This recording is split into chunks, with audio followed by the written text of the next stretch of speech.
Vendimi i gjyqit ishte që Shqipëria është përgjegjëse për datën 22 tetor, 1900 për rënien në minë të Suamar. Fjala përgjegjëse na është përgjegjëse sepse thotë që ishte në dieni për shkak të distancave. Moti. Po kush e ka vënë? E kishte vendimin e gjyqit. Vendimi i gjyqit. Është në vendimin e gjyqit. Që kush e ka vënë? Jo. Nuk e ka, është përgjegjëse sepse kushdo që ti ka vënë, Po. Shqipëria ka pasur dieni. Kjo është ideja. My country, right or wrong, it's my country. Me këtë ai mbyll historinë, shokët, që i bie dakord me Hatfullin. Dhe Show cross. Po. Prokurori i përgjithshëm, Prokurori i përgjithshëm i Britanisë së Madhe. Dhe në këtë mënyrë u vendos që në datën 22 tetor Shqipëria ishte përgjegjëse. Për datën 12 dhe 13 u vendos, gjykata vendosi që përgjegjëse është Britania. 12-13 çfarë? Në dorë.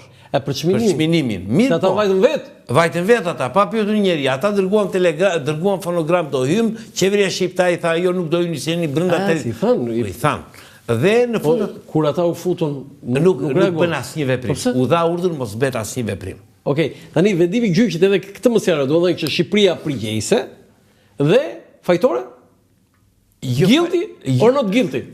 Guilty. Guilty e Shqipëria. Po. Atëherë mos thuaj përgjegjëse, fajtore. Por problemi është jo për vendosjen e minave. Duhet ta ndajmë këtë. Po jo, për fjala guilty, po pra, është fajtor. Jo për vendosjen e minave, për pasjen dieni për vendosjen e minave. Për pasjen dieni për vendosjen e minave, të cilat shkaktuan 42 të vrarë dhe 44 plagosur. Tani, trupi gjykues nga ishin? Ishin vende të ndryshme, 2 veta nuk kanë qenë dakord me Rusi, një sovjetike dhe një gjyqtar tjetër, por në përgjithësi me kishte dhe rusë? Po, dhe është e përcaktuar dhe Azevedo. Sa veta vendosën. Ky duhet të jetë japonez? Ka japonez, Filipinas, Amerika Latine, ka që nuk gjendën. Sa është, ai ishte kryetari i grupit. Do të pas ka qenë 15 antar. 15 antar. 16. Me atë kryetari 16. Në gjykat u vendos. Si doli votimi? Me shumicë gjithmonë. Po sa? Sa me sa? Për shembull, vendimi i dytë është 12 me. Jo, vendimi i parë Shqipëria guilty. Nuk duhet ta shikoj. Okej, po me shumicë. Me shumicë vote. Do Shqipëria guilty. Po. Tani, dhe guilty, cilët ishte dënimi? Është guilty përgjegjëse. Duhet ai është fjalën guilty. Nuk e ka guilty. Përgjegjëse, responsible. Responsible, ëh? Sepse dhe pyetja thotë, a është për Shqipëria përgjegjëse? Responsible. Atëre, dhe me çfarë dënua Shqipëria? Dhe nuk u dënua. Këtu vetëm mbajti përgjegjësinë, u bën një gjyq tjetër. Gjyqi tjetër pastaj detyronte Shqipërinë t'i kthente 850.000 sterlina t'ia jepte Britanisë për dëmet e shkaktuara. Dëmet e shkaktuara si? Vetëm për anijen apo? Për anijen dhe për njerëzit. Dëmshpërblim për humbjen e jetës. Për humbjen dëmit e anijen dhe humbjen e jetës. Ky ishte, po pse u bë ky? Sepse gjyqi i parë nuk ishte për dëmshpërblim. Ishte vetëm për të sqaruar. Pyetjet nuk e përfshin dëmshpërblimin. Atëre gjyqi i dytë ishte për dëmshpërblim. Mbi bazë kujt u përcaktua ky dëmshpërblim? Si? Mbi bazën e llogaritjeve, ka llogaritje. Britanikët paraqisin llogaritjet. Po çfarë llogaritje aty vdiq që ndryshe për vetë? Për çdo njeri sa duhet shkoj, jetën e njerëzve nuk e kthen dot, po një sasi sa ishte dëmi i anijeve, sa duhet për riparimin e tyre. Enver Hoxha, qeveria shqiptare e kundërshtoi. Nuk ndërmori asnjë veprim. Nuk çoi në apel në këto veprime. Nuk mund të bëjë, nuk ka apel, por aty ka vetëm një gjë, nëse sot ka apel. Atëherë s'kisha apel? Jo, nuk ka sot. Jo ka. Gjykata Agës këta tu çekës atje. Jo, është tjetër gjykatë speciale, është speciale e Kosovës. Por vendodhja ka në Hag. Thelbi është që këtë gjykatë mundet ta çosh përsëri çështjen brenda 10 vjetëve nëse ke prova. Pra, ne nëse do kishim urdhrin operacional brenda 10 vjetëve nga data 9 prill 1949 mund ta çonin përsëri. Se tani nuk kemi të drejtën ata çështje. Shmbyllur çështja. Po ti pëlqej që duhet të hapet, ti kështu ke thënë duhet të hapet përsëri. Po, tani kur them duhet të hapet nga pikpamja morale, duhet trajtuar çështja. Nga pikpamja historike, pra dhe duhet një lloj, por që çështja është e mbyllur përfundimisht nga pikpamja juridike. Ja, nëse është e mundur regjia, ja ky është libri. I holl është kështu, po ka fakte kështu përvëllojnë se janë, ja dhe kjo. Tani, Shqipëria e refuzoi. Çfarë bën britanikët? Mbajtën arin. Por ku kishin këtë se kam kuptuar. Ari është marrë, shiko. Nga Gjermanë. Është marrë nga Gjermanë dhe ka qenë në Rom. Dhe është marrë në Rom Ari. Si shkojnë në Rom? Kur futën forcat britanike që pushtuan Italinë, duket atje kanë marrë Arin. E kanë marrë në Rom. Po jo, pse Ari ynë ishte në Rom? Po sepse e kishin marrë Gjermanët para largimit. Nga banka. Po nga banka dhe çuan. Po, dhe çuan në Rom. Dhe në Rom e kapën britanikët, e morën, ai ishte identifikueshëm. Dhe ngelin në Britani. Duhet kthejnë brapa, nuk u kthye për shkak të incidentit. 50 vjet nuk u kthye, ëh? Jo, është kthyer biles përfundimisht pagesa jon ka mbaruar në vitin 1998 e fundit. Pagesa kujt? 850.000 sterlinave që vajte. Do dhe ne ja paguam për gjithë ata që na ndjekin. Si u zgjidh kjo çështje? U rrëzuar regjimi komunist? Ne kemi paguar, ka vajte. Jo, u rrëzuar regjimi komunist, Enver nuk bëte pagesë. Jo, ai nuk bëri asnjë veprim. Po? Nuk e njohë incidentin. Nuk e njoh. Shqipëria u fut në OKB në vitin 1955. Po si na futën ne? Sepse fituan gjyqin. Kush fitoi gjyqin? Britania. Edhe ishin rregull. Ishin rregull ata. 850.000 sterlina do t'i merrin, kishin bllokuar. Një ditë do t'i marrin thonë. Kishin bllokuar, ata dolën të fituar. Nga pikpamja dhe në këtë mënyrë, por në vitin 91 kur vendosën marrëdhënie, do të rrëzuar regjimi komunist, vendosën marrëdhënien u bën dy veprime. Po, një. E para, u bë pagesa. U bë pagesa. 850.000 sterlina. Sterlina që devajti gati 3 milionë ca euro. Dollar, po pra se në atë kohë 850.000 sterlina nuk është si nothing. Nuk është si nothing, pra me gjithë indeksimin e konvertimit e tjera. Po ata na kthyën arin? Më duket se e kanë kthyer, më duket, a është në proces, a nuk e di, këtë fakt nuk e di, sepse nuk ka qenë. E ka trajtuar Xenofon Kristafi e ka trajtuar, profesor Xenofon. Edhe Pascal. Nuk e jam futur sepse nuk është çështje që jam marrë. Dhe e dyta, në vitin 94, ish presidenti Berisha ka kërkuar falje publike në Buckingham Palace, mbretëreshe Elizabeth për incidentin e kanalit Korfuzit. Ja ka thënë mbretëreshës. Po, i ka kërkuar, kjo është gjykata e Hagës. Kjo është gjykata e Buckingham Palace është Palace ka kërkuar falje Zotë Berisha. Po, Elizabetës. Po, për incidentin. Dhe si ka thënë që na falni për çfarë? Na falni për dëmet që u shkaktuan. Në më thënë për dhe për incident. Artur Meçollari na shpjego ose na u përgjigj pyetjes më të rëndësishme. Kush e minoi kanalin Korfuzit? Kanali Korfuzit është bërë nga anijet jugoslave me miratim të qeverisë shqiptare. Të Enver Hoxhës saktësisht. Ekskluzivisht, nominalisht? Ekskluzivisht. Vetëm Enver Hoxha dinte? Jo, ishin 5 veta që. Kush e dini? Ishte Enver Hoxha. 1. Ishte Yusni Kapo. 2. Mehmet Shehu. 3. Mehmeti që ishte në atë kohë? Ishte shefi shtatë madhurisë. Shtatë. Enveri ishte ministri mbrojtje dhe ministri jashtëm dhe kryeministri. Po ishte 3. Yusniu ishte ambasadori jon në Beograd. E dinte dhe Abdi Mati. Abdi Mati ishte komandanti i marinës shqiptare. Këta e dinin. Këta ishin personat që e dinin. Pse si ka ndodhur? Do ata, hajde t'ju bëjmë këtyre njerëzve. Jo, mbas incidentit të datës 15 filloi tratativ, 15 maj filluan lëvizjet diplomatike, letrat. Në fakt duhet të themi dhe një gjë, në datën 15 maj, përpara incidentit të parë, britanikët kishin dorëzuar në ambasadën franceze në Beograd një letër ku kërkonin rivendosjen e marrëdhënieve diplomatike. Në momentin që ndodhi incidenti datës 15, kanë vajtur ka tërhequr letrën nga ambasada franceze, dhe sepse se kishte dorëzuar akoma ambasada franceze në ambasadën tonë në Beograd. Pra, ne nuk ishim dhe nëpërmjet ambasadës franceze do dorëzohej ambasada jonë. Por incidenti ndodhi aq shpejt sa që ata mundën të tërhiqin letrën nga ambasada franceze. Letrën që në Jugosllavët i thanë Enverit do vëmë minim. Tash ngjarja ka ndodhur në datën 16 gusht 1946. Minim. Jo, vendimi për minimin. Ka ndodhur në Bled. Është takuar Enver Hoxha dhe Tito. Enver Hoxha vinte nga Bled ku bie? Në Sloveni. Në Sloveni. Ishte rezidenca. Tito ishte me pushime. Enver Hoxha vinte nga Moska. Po, dhe takoi aty. Dhe takoi në Bled. Dhe aty është marrë vendimi Një gjë është... Si është mua vendim? Si ka thënë Tito që do ta minojë? Këtu është problemi, që ne nuk dim sot nëse e ka propozuar Tito dhe e ka miratuar Enveri, apo e ka kërkuar Enveri. E ka kërkuar Enveri dhe e ka miratuar Tito. Në gjykimin tim, për shkak të raporteve që kishte Shqipëria me Jugosllavinë dhe objektivave që kishte Jugosllavia unë ky është vlerësim, them, jam i mendimit e ka propozuar Tito dhe e ka miratuar Enveri. E ka kërkuar, propozuar. Jo, e ka kërkuar Tito, domethënë në gjykimin tim është pakës e avancuar në atë kohë Enveri të bëndej kërkesë të tillë, domethënë nuk më duket normal. Dhe i tha që bëjmë ne. E bëjmë ne. Dhe u nis nga Shqipeniku? Prit, do bëj planizimi. E mirë, do bësh. Atëherë planizimi është bërë në Split. Wow. Ishte komanda e Marinës dhe është bërë në datën 29 gusht. Atë ditë në Split ka vajtur komandi Marinës Abdi Mati. Ka vajtë atje? Ka vajtë në Split. Me argumenti për të blerë disa barka. Por ka qenë në Split.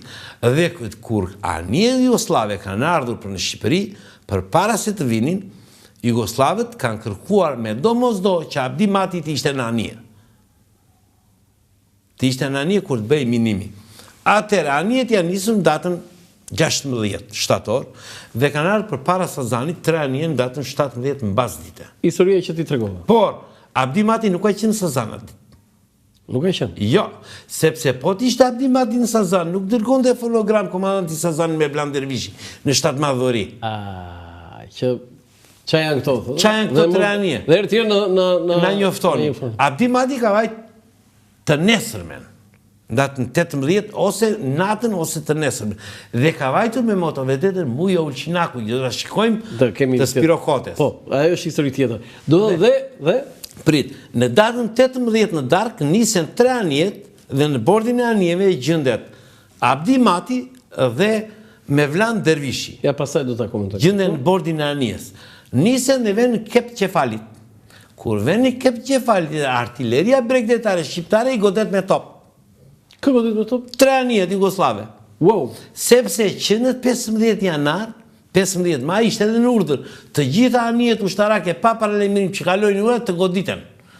Dhe divizioni dhe Shefqet Peçi, që ishte divizioni komandantit Gjirokasës, nuk dinte që do kalojnë anijet Jugoslave. Kthehen anijet mbrapa. Vinë Sazan datë 19 në mëngjes. Dhe nisem prapë në 19... Kjo që theti qëllohen, dhe qëllohen në ajer. U qëlluan për të godit, për paralajmërim. Gjithmonë bëhet paralajmërim, para se të... Atëre kthehen mbrapa. Në 19 në darkë nisem prapë për në Sarand. Këtë radhë ishte njoftuar Shefqet Peçi dhe nuk u goditën. Bën minimin, u kthye në Sarand në datën 20, në datën 20 lën Abdi Matin dhe Mevlan Dervishin në Sazan dhe nisem për në Jugoslavi. Dhe Abdi Mati kthehet me motovedetën Mujo Ulqinaku për në Durrës. Pra, ekuipazhi Mujo Ulqinakut e ka ditur se kush e ka bërë minimin e kanalit Korfuzit. Je i bindur për këtë? Je i bindur për këtë? 100%. Do dhënë, kjo është motovedeta Mujo Ulqinaku, që ka një histori të jashtëzakonshme, po them. Edhe është bërë skenar, është bërë film, Dueli i Eshtur. Ora, i film pse quhet Dueli i Eshtur? Ata vranë 3 vetë aty. Dueli i Eshtur ka parasysh për arsyen përse duhet iknin, jo për luftën. Duel? Dueli ishte me Britanikët, nuk ishte kjo është me Britanikët. Në Shqipëria me Britanikët, kjo është dueli. Sepse argumenti përse ata u aratisën ishte për të vajtë në Hag. Shiko, ki parasysh, kjo ngjarje ka ndodhur në 1 qershor 47. 2 Jugoslavët që janë aratisur nga Jugoslavia dhe kanë vajtë një gjykat, kanë aratisur në shtator, tetor 47 në bazës dështimit të kësaja. Në bazë dështimit? Bazë dështimit. Se ati u dëshmonë kundër Shqipërisë 2 Jugoslavë? 2 Jugoslavë. Dhe çfarë thanë ata? Dhe ata, njëri tha që unë kam parë që 2 dragaminat janë nisur nga Shqiberniku, tjetri tha Popovi, tha, unë tha, kam parë tha 2 dragaminat që të mbushen me mina në Shqibenik? Në Kotor. Në Kotor, në Vallëzi. Ekipi që vajti në Sarand, vajti dhe në Kotor. Se kjo ta e kam parë nga tarat që e shpis. Dhe vajti hipin terrasën e shtëpisë dhe pa vendin nga ai pretendonte që ishte bërë marrje e minave dhe ndolin konkluzionin që ky nuk mund të ketë parë dot marrjen e minave. Tani, kjo është motovedeta Mujo Ulqinaku. Për gjithë ata që na ndjekin, është një histori e jashtëzakonshme që është bërë skenar i filmit Duel i Eshtur me skenarist të Nasho Jorgaqit. Ai është skenarist dhe Dimitri Anagnosti është regjisor. Një film i bukur, në një motovedet, gjithë filmi 1 orë gjysmë, gati 2 orë film vetëm aty. Ideja është një marinar që s'dinte asgjë, i ndodhur befas me 3 persona, një që ishte kapter i atij detachmentit detar dhe 2 peshkatar, që ai merr. Jo, nuk ishin, shiko. Ata nuk ishin peshkatar. Jo, në film ishin peshkatar. Po në fakt në të vërtetë nuk ishin peshkatar. Ata ishin marinar të kompanisë të marinës, por nuk kishin lidhje me anijen. Nuk kishin lidhje me anijen. Jo, me lidhje me anijen e ekuipazhi i anijes ishte vetëm Spiro Kote marinar dhe Vlash Bushi nën oficer, kapter Amiu, i cili kishte qenë nën oficer në marinën mbretërore.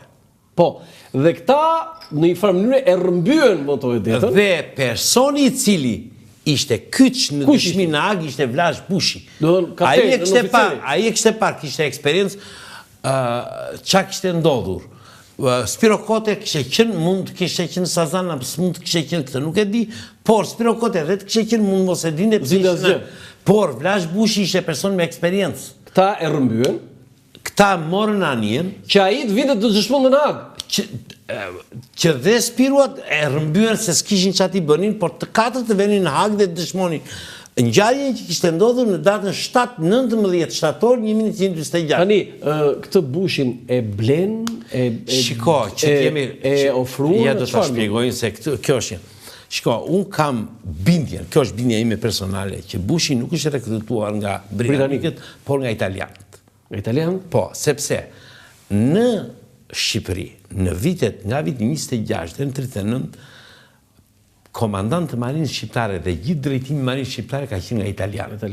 Dhe ata, në qoftë se ti nuk demonstroje frym pro-italiane, të largonin nga marina. Të largonin nga marina. Kjo ka ndodhur me 5 oficerë që marruan në Turqi që i telendisën, derisa i quan për indoktrinim në Itali, një vit që i sollën që i emëruan. Nuk i emëronin. Mujo Ulqinaku e kanë hequr 2 vjet nga marina si anti-italian. Midis viteve 32-34. Do të prandaj i gjojti me mitroloze. Shiko, Mujua kishte një alergji faktikisht për italianët, që shpejt. Sepse Mujua është nga të vetmit marinar shqiptar që ka qenë në marinën shqiptare para 44-s, nga dita e krijimit të marinës dhe në ditën e shkatrimit. Ka qenë nga data nga 15 shkurt i vitit. Okej, mos kalojmë te. Do kemi ndërprerje publicitare dhe do na tregosh historinë e filmit Duel i Eshtur, po histori reale, jo skenari i filmit. Publicitet dhe kthehemi sërish në studio. Për herë të parë në Shqipëri dhe Evropë, përmes aplikacionit të reja, zhvilluar nga Akinvest, mund të dërgoni para me MoneyGram në të gjithë botën, direkt në telefonin juaj. Dhe kjo do të kushtojë sa gjysmën e komisionit që do të pagonit nëse ju do të shkonit në çdo sportel. Mjafton të shkarkoni aplikacionin e reja për Android dhe iPhone, të regjistrojeni si klient dhe menjëherë do të dërgoni para në të gjithë botën, me MoneyGram vetëm me gjysmën e komisionit. Bëj zgjedhjen e zgjuar, dërgo para me MoneyGram në aplikacionin e reja.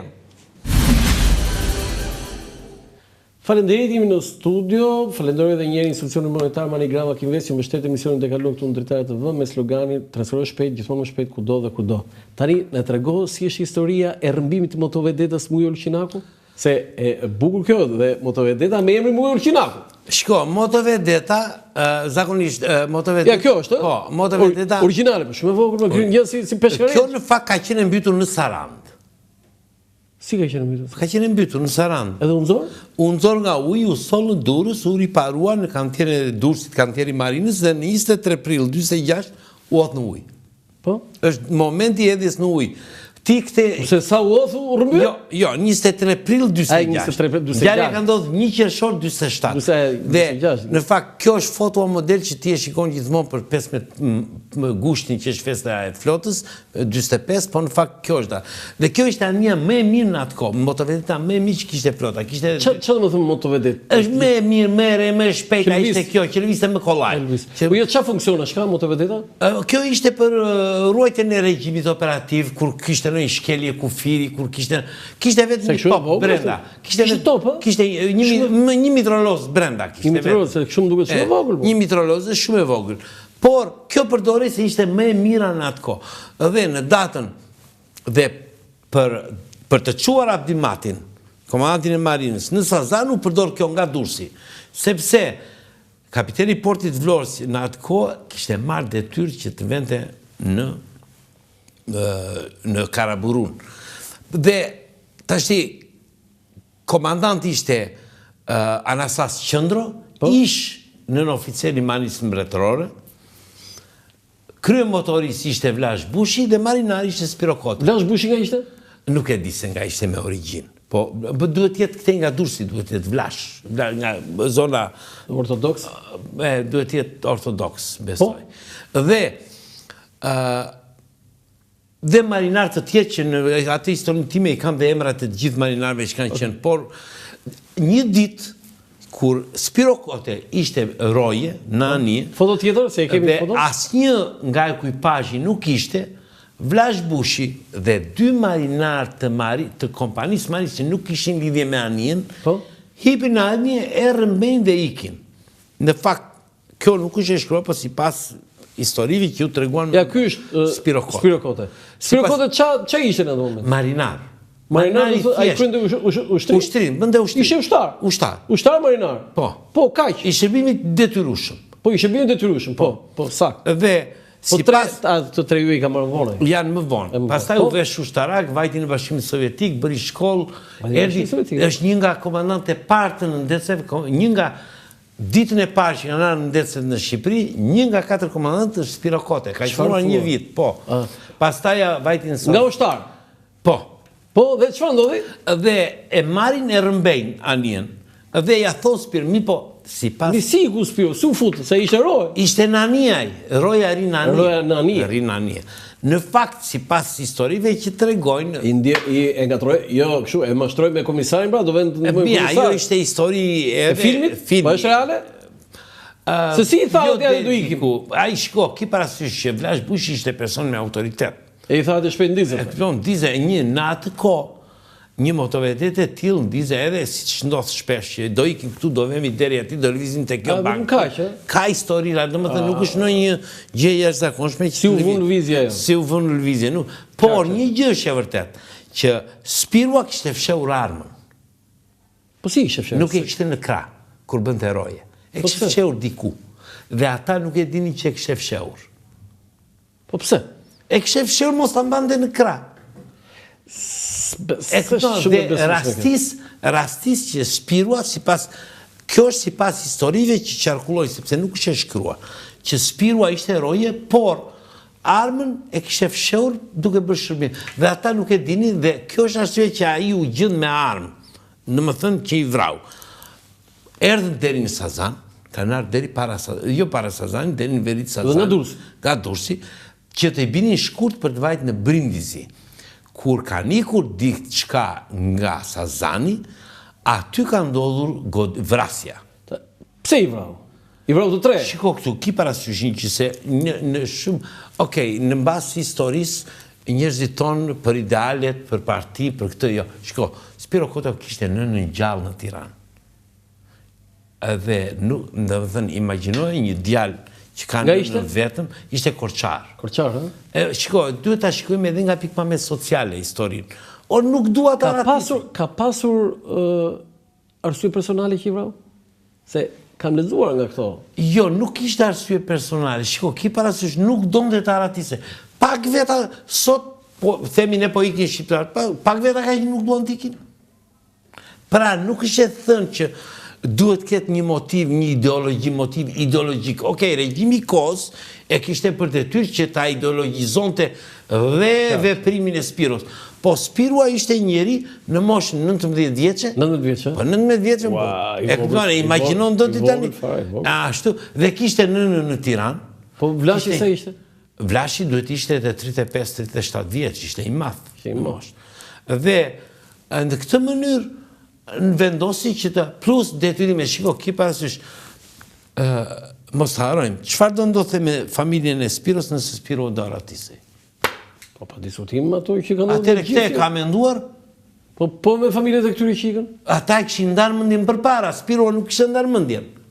Sepse dhe ne kishe i luft me veten. Po ai e mori vesh në det që do aratisesh. E kupton? Dhe nuk ishte e vullnetshme. Nuk ishte e vullnetshme, ata e kishin të vullnetshme. Nësa ky do ishte i detyruar. Ishte i detyruar, prandaj po them që nuk duhet për te ideologjizimeve ka pasur dhe arsye personale.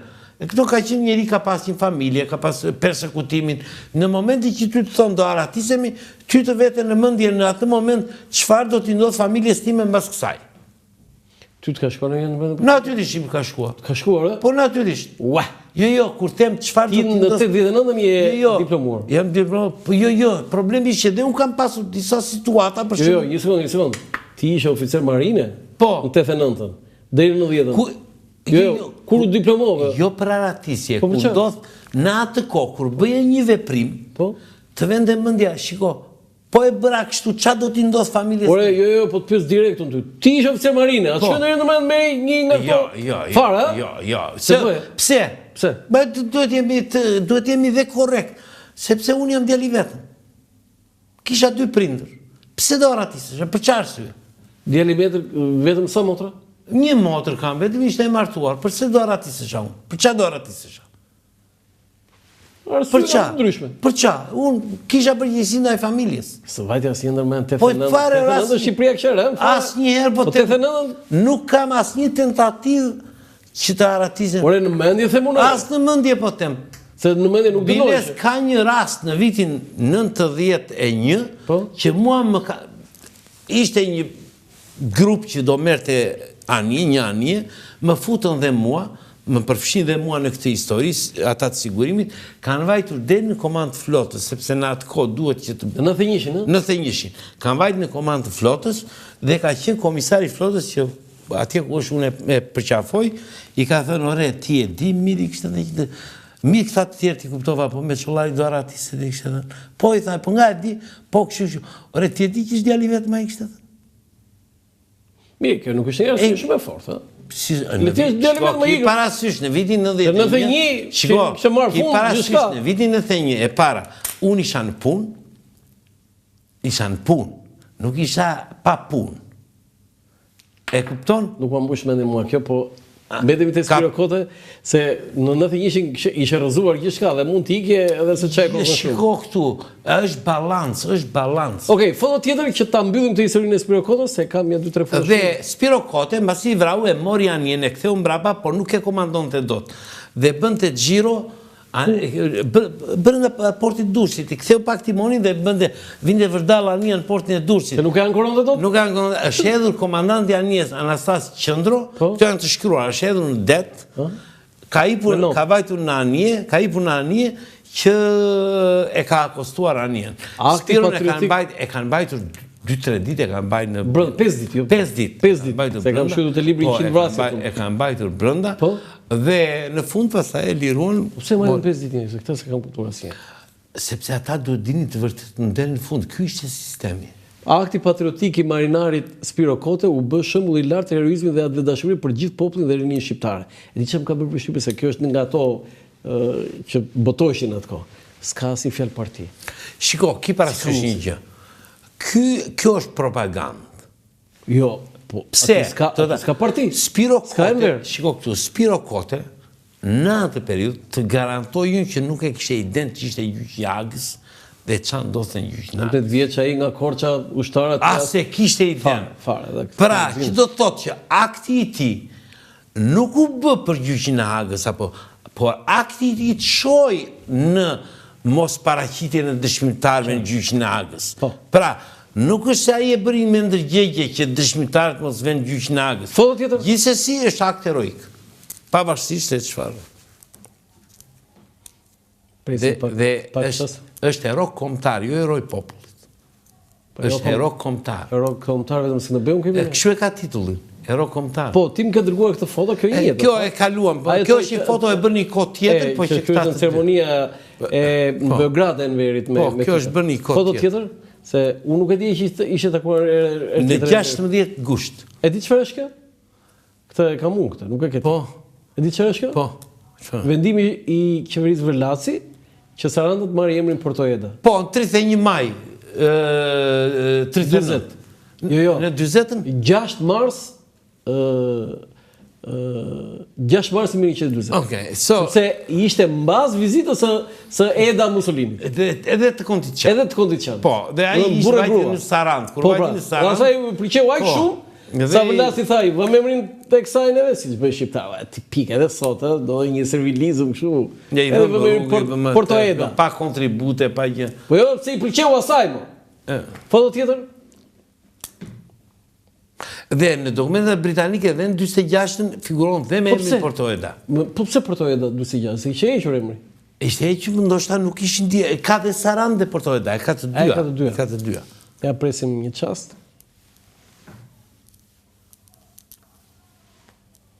Jo, janë ato fotot në fund, e këta janë gjyqtarë.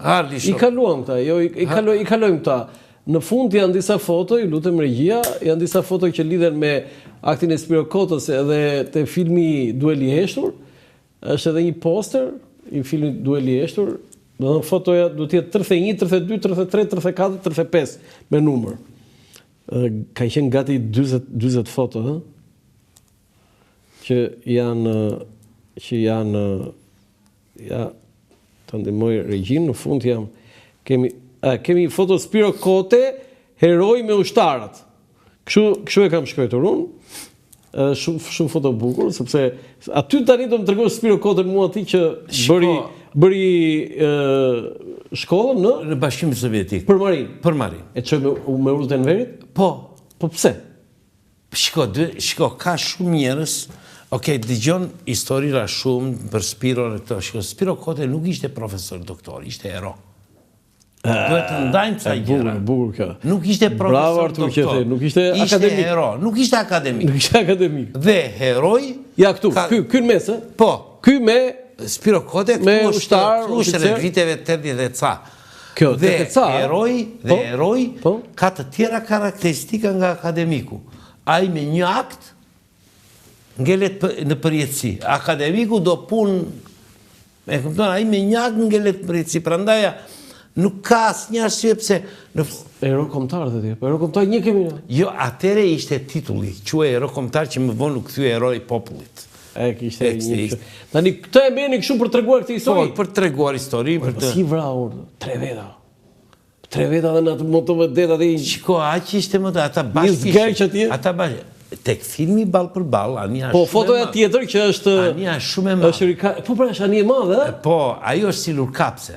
Është tjetër gjë. Është tjetër gjë. Tani do na tregosh për filmin Dueli i Heshtur. Po. Është fotoja 36. Ajo mua më ka bërë shumë përshtypje, sepse këndet e planit të kamerës aty janë çuditshme dhe prandaj po thosha unë që si mund ta kapte kamera atë. Si e kanë luajtur ata aktorët? Shiko. Si skenari një? Skenari po ta shikosh me vëmendje përputhet me ngjarjen në shumë elemente të saj. Përputhet, ë? Përputhet. Kur e ke parë ti për të parë? Po që kam ka dalë. Ja, Rikard Ljarja, Reshat Arbana, Ndrek Luca dhe Bujar Kapetxhiu. Se më thoshte gazetare, ore, s'është Bujar Kapetxhiu ai. Fitore Islam, tha. Për shëndetin tim dhe të bukurave sinjorina. Dhe Rikardi ishte marinari. Spiro Kote. Dhe ngjarja, nuk e di, ke lexuar raportin e ngjarjes? E kam lexuar sepse e kam pjesë të librit të Qindvrasjet. Po ta shikosh, raporti i ngjarjes përputhet në shumë element në linjat përgjithshme me filmin, në linjat përgjithshme, me skenarin. Nuk përputhet për shumë, po marrim rastin e emri Kapten Ramiut, që është Vlash Bushi. Emrat e dy marinar, e dy civilve, që ai thot peshkata. Islami dhe Bepini. Në fakt ishin dy marinar si Spirokotja. Në fakt ajo mua më ka bërë përshtypje ta zinin peshka aty. Filli Spanja aty. Metoda e mashtrimit ka qenë më e lehtë se sa shtregohet në film. E kupton sepse ishin të gjithë të veshur me uniformë. Megjithatë e besueshme. Më e besueshme, më e lehtë për të mashtruar, e kupton? Nuk është ndonjë. Tani kur e pe filmin për të parë, domethënë i pikë gjërat reale, e ka bërë fiks apo jo, në atë kohë isha, mund të kem qenë 10-12 vjeç se sa kur ka dalë filmi. Jo, unë po them kur ishe marinar, që ke parë kur ishe oficer marine. Shko, unë e vërteta është që në lidhje me unë nuk e kam takuar asnjë Spirokotën. Asnjëherë? Jo, nuk e. Se takove më. Se kam takuar. Po mi por i Gadlarin e takove në një. Nuk më ka rastisur, por kur më ranë në dorë dokumentat e ngjarjes dhe i lexova dhe mbasi bëra dhe librin që për incidentin e Kanalit Korfuzit dhe zbulova lidhjen midis motovedetës Mujo Elçinaku dhe incidentin e Kanalit Korfuzit, kuptova në tërësi çfarë kishte ndodhur në datën 1 qershor 1947. Dhe prandaj them në linjat përgjithshme, skenari është i bazuar në ngjarjen reale, përveç disa elementeve që është madhësia e anijes. Po, e the.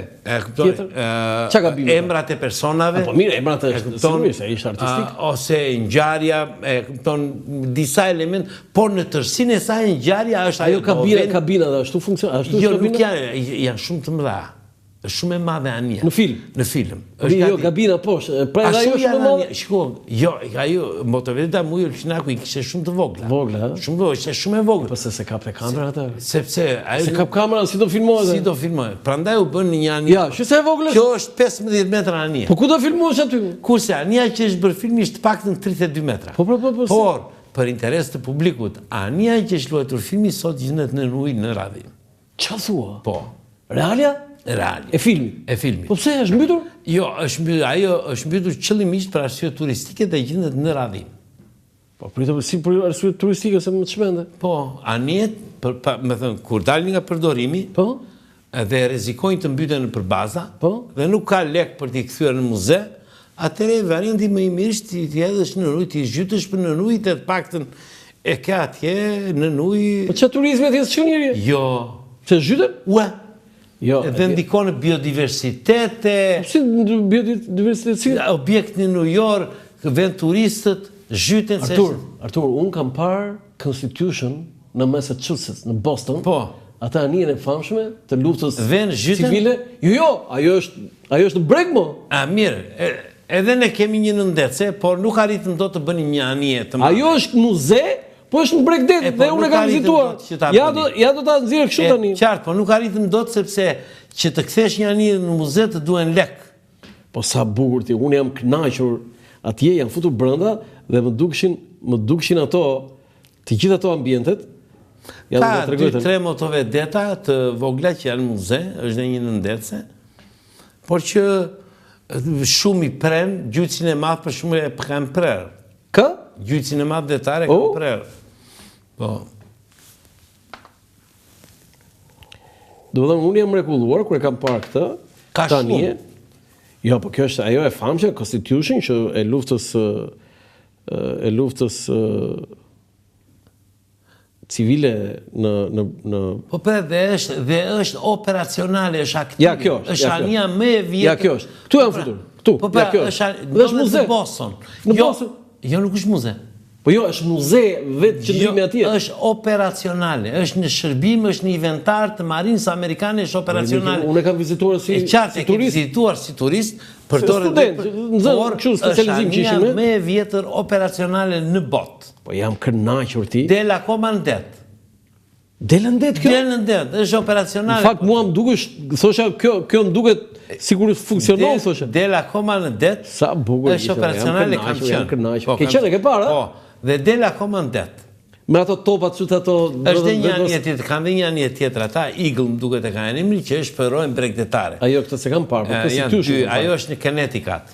në Connecticut. Ose si që thonë shqiptar Kenerike. Tani, s'ka si shansi të kthehet ky proces? Jo, procesi ishin mbyllur nga pikpamja ligjore. E vetmja gjë është që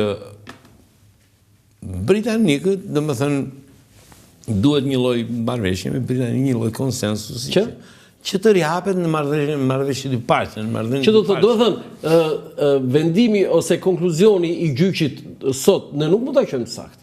Jo, prandaj unë them se si duhet jetë, ma thuaj sikur ti ishe ti gjykatësi sot. Si duhet ta për mua Shqipëria nuk është përgjegjëse. Çfarë është Shqipëria? Për 22 dhjetori. Përgjegjëse kush është?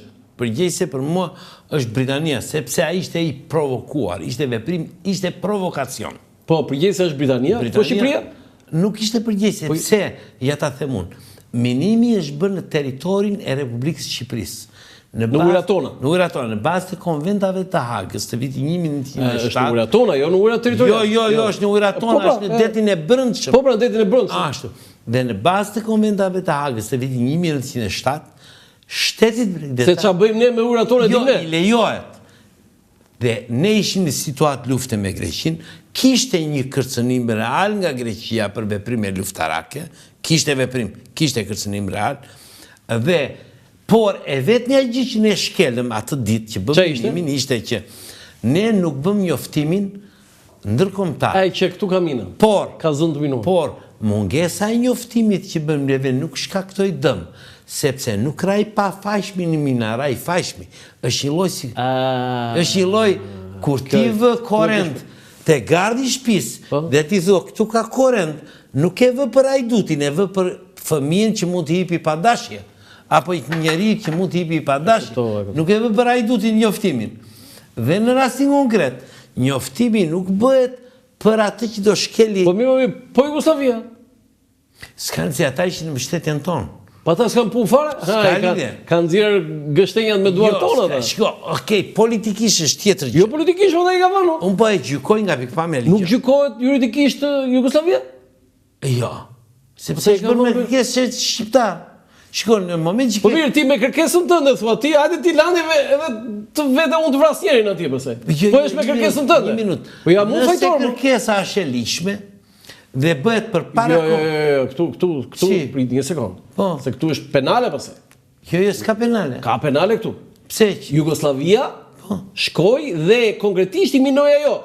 A i tha dhe a i lejoj dhe a i kërkoj pala shqiptari këtë çështje tjetër? Jo, është futur në teritorin e Shqipërisë me leje të qeverisë shqiptare. Dhe kjo e përjashton? E përjashton plotësisht. Jo, sepse veprimi, Artur, jo, këtu jam dakord fare këtu.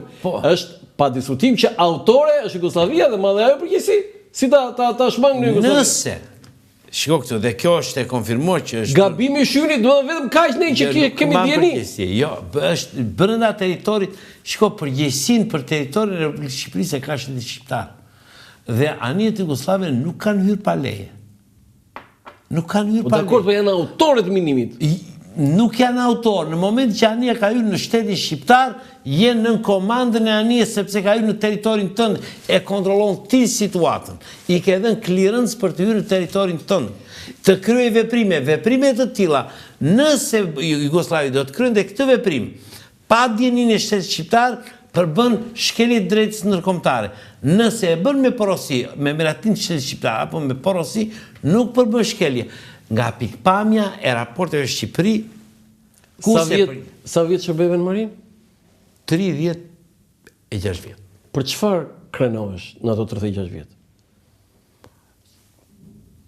Që e para që kam pasur dy që më ashu, e para kam bajtur një nivel profesional goxha të lartë. Jo, çka ke arritur, po le, do thënë këto. Çfarë ke arritur një në Marin? Çfarë kam arritur, e para njërë kam qenë për një marinar, detyra me lartë nuk është as komandi marinës shqiptare, as komandi distriktisht, komandania. Komandania? Po s'ke qenë komandania, bëu qatë duash. Ti ke qenë komandania? 4 vjetë komandi i gjyqësit madh Vjosa.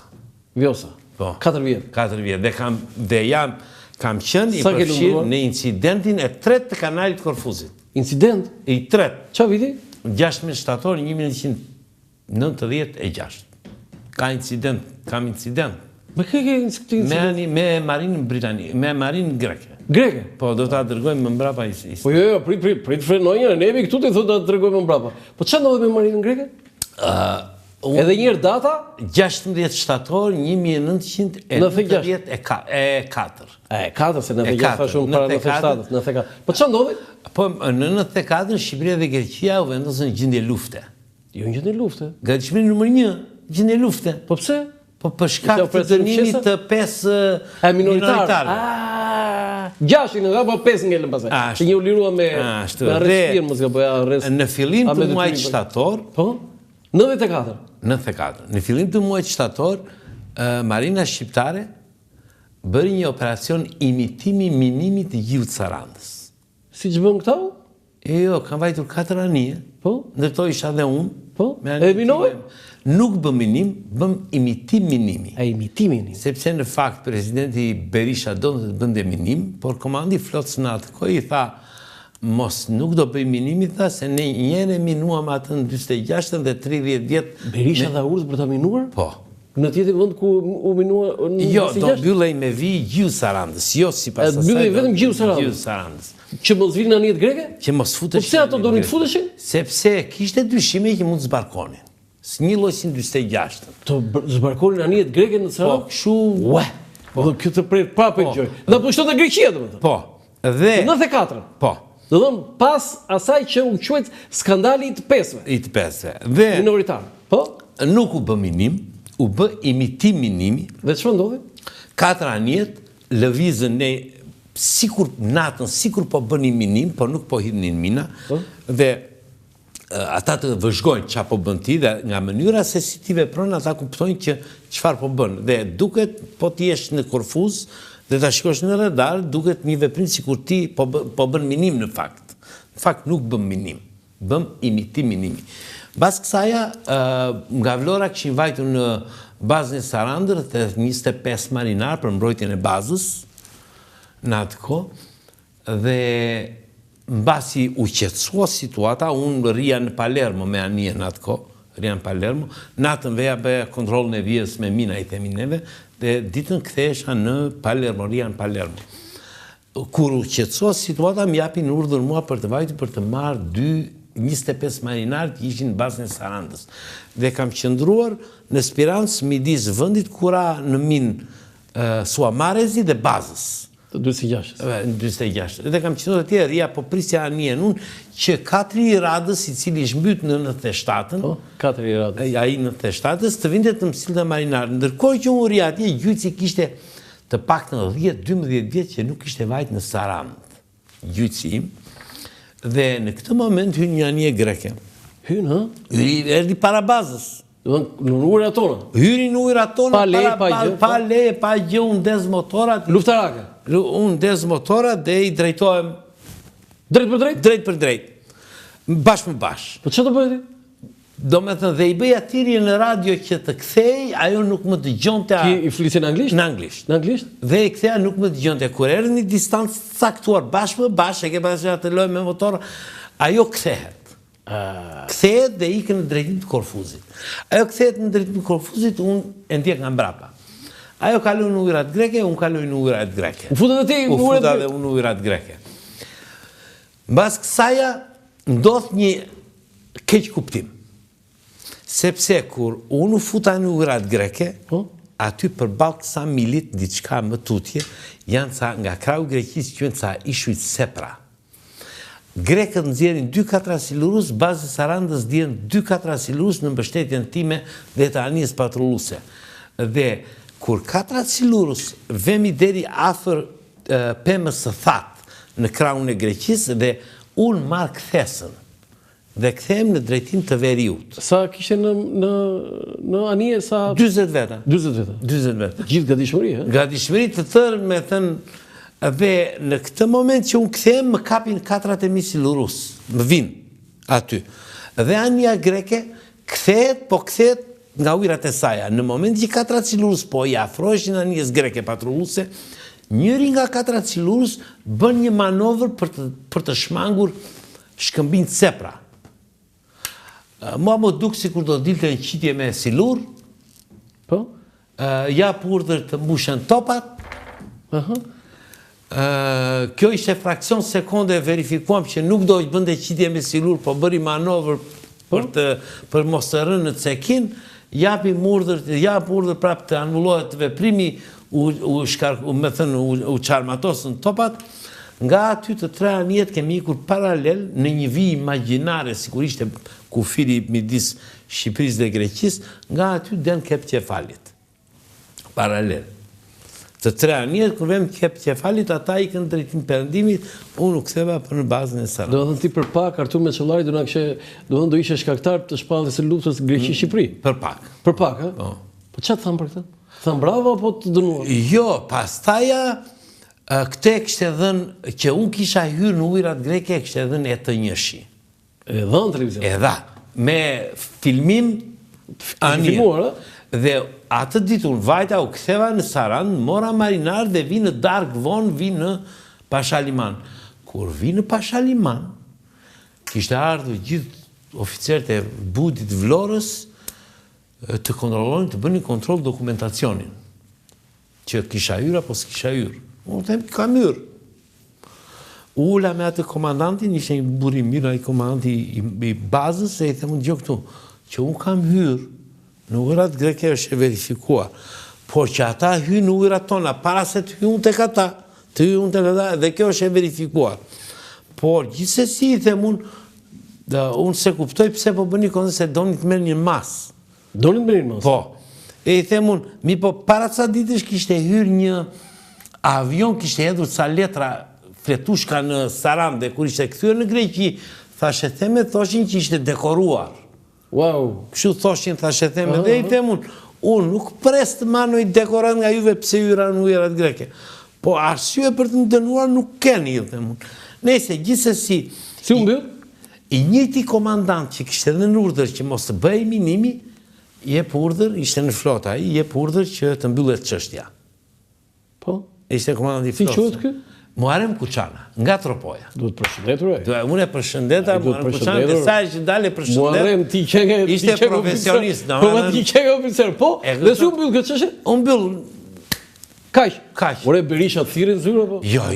Ai mori vesh Berisha? Takuar ndonjëherë në jetën time me Berishën. Shiko, unë me sa të njeh unë, thosha ky ushtarak marine është i tillë me natyrën që ke që ky të çon në luftë, thosha unë. Ti e paskëçuar për pak Shqipërinë. Për pak po vdes. E paskëçuar Shqipërinë për pak në luftë, ë? Prandaj edhe morëm Kuçana që unë e përshëndes e mbylli çështjen. Në thënë dhe... Po kjo ishte me bukur se sa incidenti pari kanalit Konfuzit? Do ta gjej, do ta dërgoj, kam të shkruar. E ke të shkruar, e? Ma dërgoj me shumë dëshirë, po ti duhet ta bësh libër këtë? Avash. Jo, avash. Unë në fakt kam shkruar datat historike të Marinës Shqiptare, gjitha datat, i kam të arkivuar. Jam duke punuar për historinë e Marinës Mbretërore. Po pse gjithë Marinës apo? Jo, po shumë. Shiko, nuk mund të bëhet, është e pa mundur të bëhet, sepse ti nuk futesh në detaje. Okej, do kemi raste tjera për diskutuar për këtë historinë e Marinës. Të falenderoj shumë. Edhe unë të falenderoj shumë. Të nderuar teleshikues, ky është emisioni im për sot nga Ora Lançafoku, mirupafshim.